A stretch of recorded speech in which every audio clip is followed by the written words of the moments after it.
On the third day of my hike, I went almost 20 miles from the Devil's Lake Campground to Beverly Beach State Park. A quick note about the shoes I wore for this hike. I went with lightweight New Balance trail runners. They were perfect for the beach and trail sections of the hike, but one thing I didn't expect was how much the road walking would cause my feet to swell. And on this trail, there's a ton of road walking.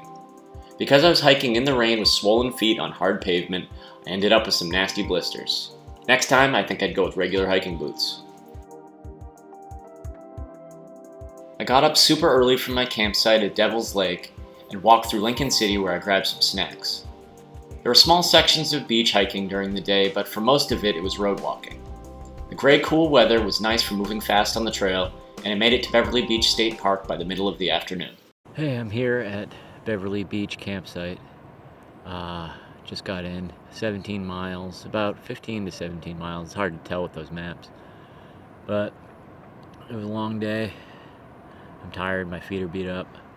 Got in here kind of early, so I thought about pushing on down the beach, but I think I'm just gonna stay here for the night and then try to make it a big day tomorrow. Last night, man, I didn't record anything last night. I missed a trail marker somewhere, or it wasn't there. I'm pretty sure it wasn't there, and I ended up hiking like 7 extra road miles while the sun was going down, so I hitched to Devil's Lake State Park. So I stayed there last night, and man, I slept hard.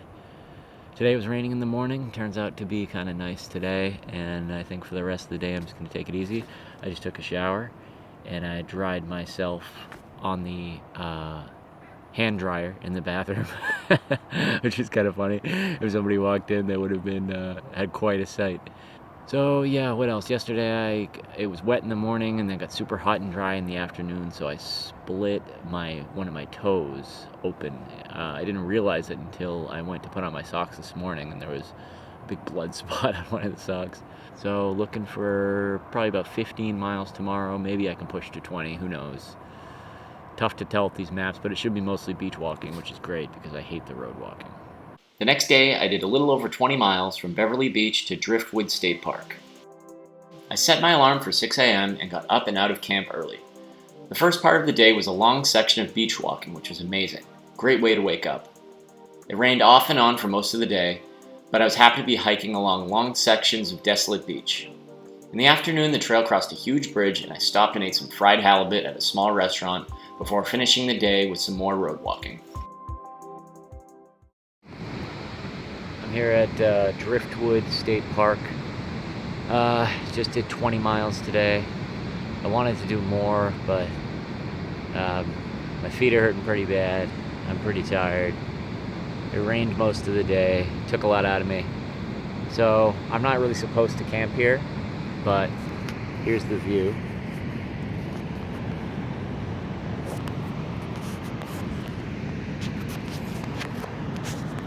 So I figure I'll sit here until it gets dark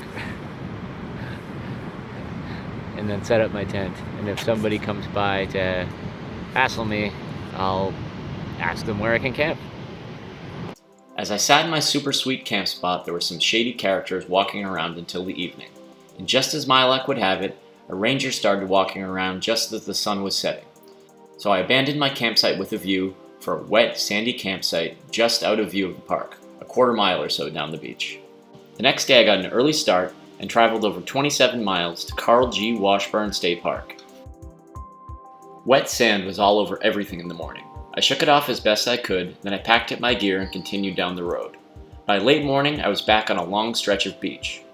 One other thing about this trail is that it's not very well marked, and many locals and even some park rangers don't know where it is. So if you get turned around, you're on your own. In the late afternoon, I found myself back on a dangerous road, so I hitched the last 7 miles to Carl G. Washburn State Park. Did another long day to Carl Washburn State Park. Man, my feet are killing me. Change the light here. Yeah. The good part is it got warmer in the afternoon, because last night I slept on the beach. I didn't sleep in my super great stealth spot because there was some creep in the parking lot. They wouldn't leave, so I went down to the beach and just walked like a quarter mile and set up my tent. It was a nice spot, but everything got wet and rainy in the night, and yeah, I did a lot of road walking today, some beach walking, but mostly road walking, which sucks. So, that's it. The next day, I hiked about 27 miles to somewhere between Florence and Reedsport. I got a good night's sleep and got out of camp early again. The first part of the day was awesome. The trail went through some nice shaded forests to a lighthouse and then along the cliffs for miles and miles. Even though it was more sketchy road walking, at least it had some amazing views. Eventually, I came to a huge isolated stretch of beach that led to Florence. I finally made it to Florence by the mid-afternoon. And then, after walking through the city, I hit a stretch of trail that I was really excited about. See that dotted line along the coast? It looked like a section of quiet beach where I could hike until I found the perfect camp spot. According to the map, I could camp literally anywhere, as long as I wasn't in a plover nesting area. I hiked until about 3 p.m. and found that the first part of the beach was an ATV area for about 5 miles. People were riding up and down on ATVs and dirt bikes. When I finally reached the end of the ATV area, I was exhausted and ready to set up camp at the first place I could. But I was disappointed to find that for the rest of the beach, the rest of the 15 miles of the beach, it was all plover nesting area. It would have been nice if they had indicated this on the map somewhere. So I just kept walking into the evening. I forded a small stream that was up to my waist, and then I forded a large stream that was up to my chest. As the sun started to set, I walked down a small trail and into the woods, where I walked into the brush and set up my tent. I'm recording from my stealth campsite buried in the woods somewhere between Florence and Reedsport. I hiked how far? Hard to tell because the maps are so crappy, but maybe 27, 28 miles today. There's no place to camp, literally no place to camp. If there's not ATVs all over the place, then it's piping plover or snowy plover nesting grounds. I literally saw a sign that said dry sand beach closed, which cracked me up, but also made me angry. And I ate a cheeseburger, and I walked really far, and my feet hurt. That's it. On my last day on the trail, I traveled from my stealth camp spot to Umpqua Lighthouse State Park. In the morning, I hiked on the beach for a few hours until I reached the gravel service road. It was another hot, sunny day. The compacted gravel road and the blisters on my feet made me feel every single step. Once I got back to Route 101, I stopped and pulled out my faded maps to see how much road walking I had left that day. While looking at the maps, a tall older man in a dented Prius pulled up and offered me a ride to Reedsport. I gladly accepted. I walked another 8 miles before I reached Umpqua Lighthouse State Park. My plan was to camp and then hike another day back to my house. But with the camping spots being few and far between and all the road walking I had endured, I decided it was time to end my trip. I called Courtney to come pick me up. I had quite the adventure, but I was happy to be home. Well, that was my hike of the Oregon Coast Trail in the summer of 2016. I ended up doing about 150 miles, and it took about a week. The way those maps were set up, it's tough to tell the exact mileage, but it was about 150. I definitely had some mental and physical challenges on this hike. The way my trail runners performed when walking on pavement wasn't the greatest, and my feet definitely had some problems. But I'm glad I pushed through it, and if you just look at the videos I shot at the end of each day, you can see how tired I am. I hiked 27 miles sometimes, and the frustration with the maps and those sort of things.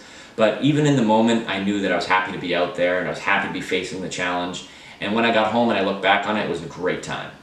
Now, I do have a couple of recommendations if anybody wanted to do that particular section of the trail. You'll see some incredible views, and the beaches are amazing. It's some of the best landscapes you'll see in the entire country. But some of it I would break up into a day hike. The sections that show a lot of road walking, even though you think you might be up for it, it really beats up your feet and it's kind of not worth it. It's not set up for hiking. There's no shoulder in a lot of parts of it. You'd be better off either hitchhiking through those parts or just planning it as a series of day hikes. And a couple of those long sections of beach where it looks like you might be able to camp somewhere on the beach, especially between Florence and Reedsport. Perhaps you could make sure you start the beginning of your day at the top of the beach so you can get through the entire thing to a campsite or a hotel or something by the end of the day.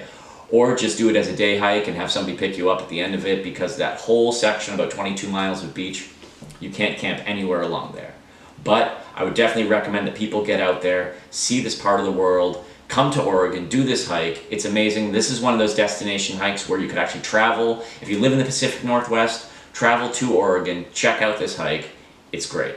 Thanks for watching, and slam that subscribe button, because on Hike Slam we'll have all kinds of videos about trails, national parks, gear reviews, new gear that's coming out, Sphinx cats sometimes, wood burning, everything, all kinds of stuff.